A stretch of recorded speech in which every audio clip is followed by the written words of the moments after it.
warahmatullahi wabarakatuh. Halo semua, selamat pagi. Kembali lagi bersama Miss Irna.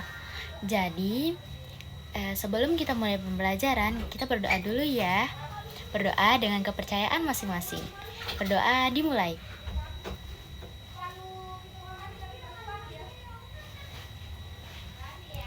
Sebelum itu, kita absen dulu ya. Disebut temannya yang gak hadir aja ya.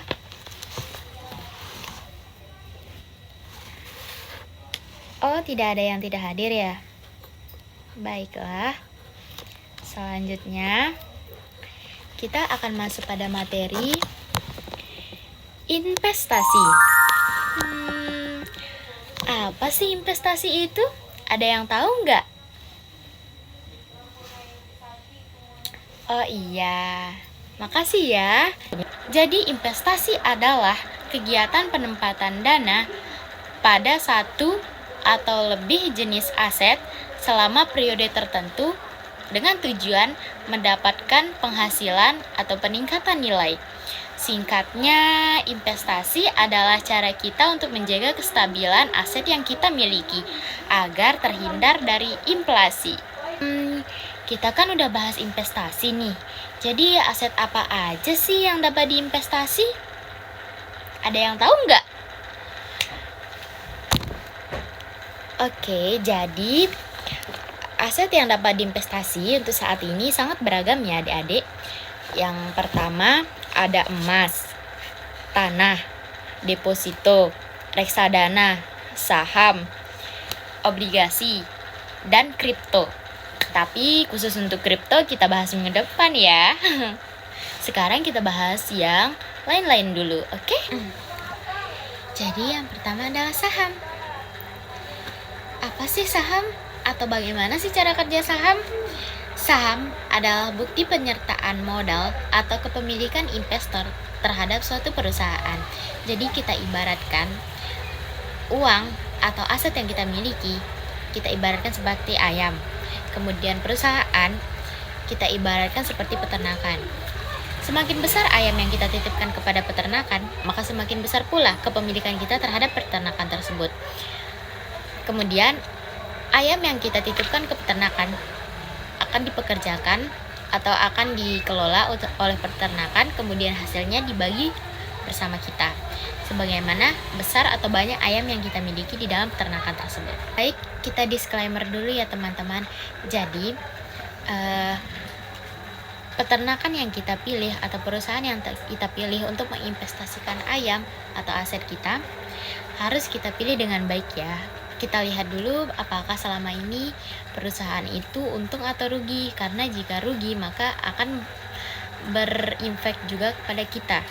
Jadi seperti itu ya. Jadi kita harus melihat apakah dia resmi atau menguntungkan atau merugikan. Jadi kita harus benar-benar melihat dan memilah dulu. Oke? Selanjutnya yang kedua ada reksadana.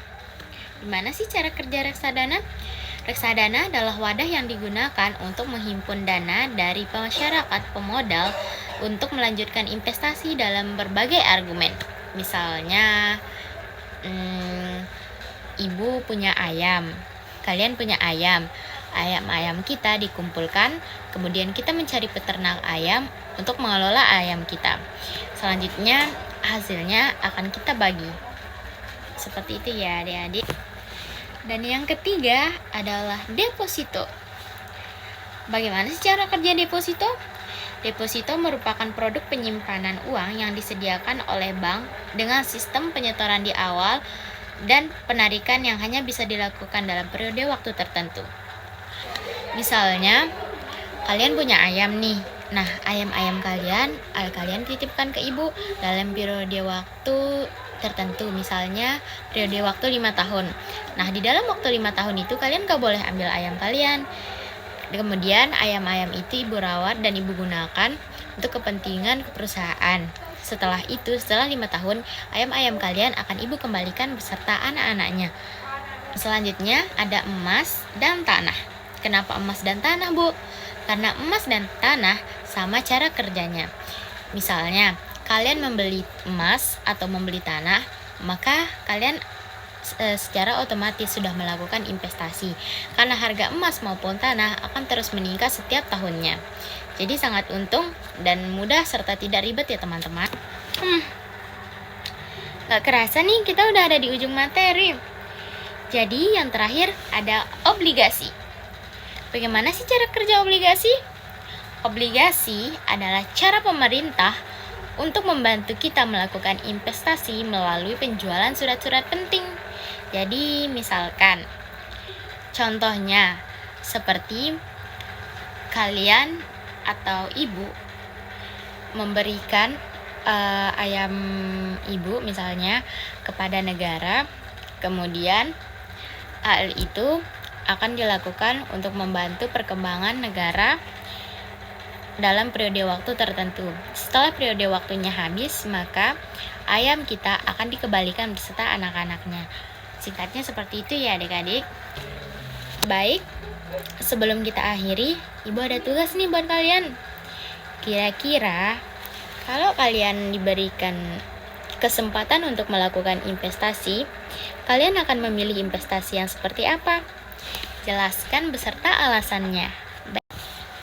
Baik, investasi adalah cara kita untuk menyimpan aset kita dalam titik kestabilan yang kita inginkan. Karena apabila aset kita simpan dalam bentuk uang, uang adalah aset yang rentan sekali terhadap inflasi. Jadi sangat merugikan kan apabila kita terus menumpukan uang, namun terjadi inflasi terus-menerus. Jadi marilah kita melek terhadap investasi. Oke, sekian dulu dari Ibu. Kita ketemu next week ya adik-adik. Selanjutnya kita akan bahas kripto. Terima kasih. Bye. Assalamualaikum warahmatullahi wabarakatuh.